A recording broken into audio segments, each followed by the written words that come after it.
It's amazing what a chin spoiler will do. This is a used Dark Horse in front of you, and right here is a brand new one that just came in, and it hasn't had its chin spoiler put on just yet. Massive improvement. Look at that. Anyway.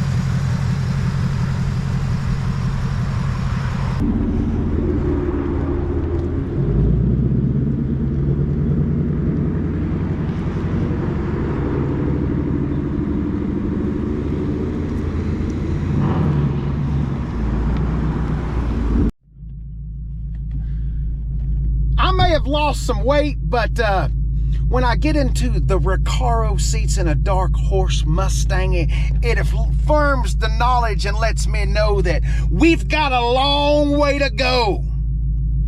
Bigger folk, larger boys, larger girls. These seats are tight. Be poquito. Be very, very small. Otherwise, it'll be uncomfortable for you.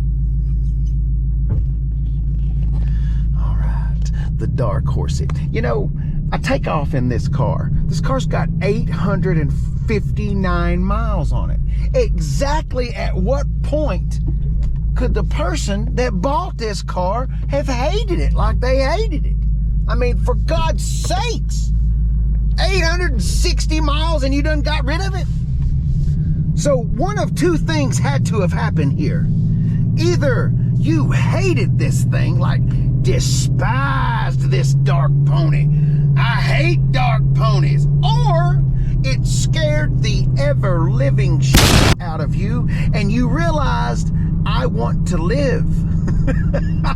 I do not want my final address to be Ford Mustangville. But anyway, this is a track pack too. We've got the big Trofeos on there. We've got the Recaro gripping, ripping seats, squeezing large frame bodies for decades. Because I'm pretty sure, let's be straight, I'm pretty sure I've seen these seats before. I know I have. I've seen them in a lot of cars, and the first time I ever saw them was in a 2012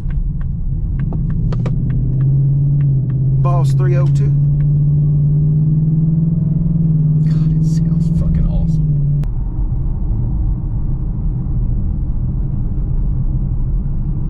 Tell you what, this suspension,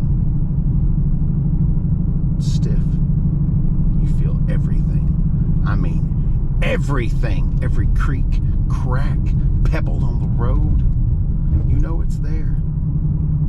Driving the stick shift is the way, but most people just ain't into the old manual anymore. They're more into automatics.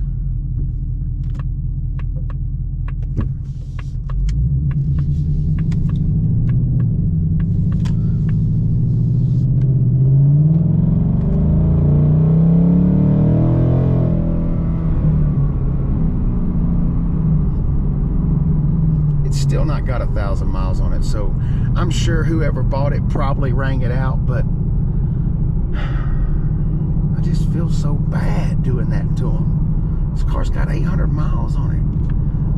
The car's still brand new. It still smells brand new in here.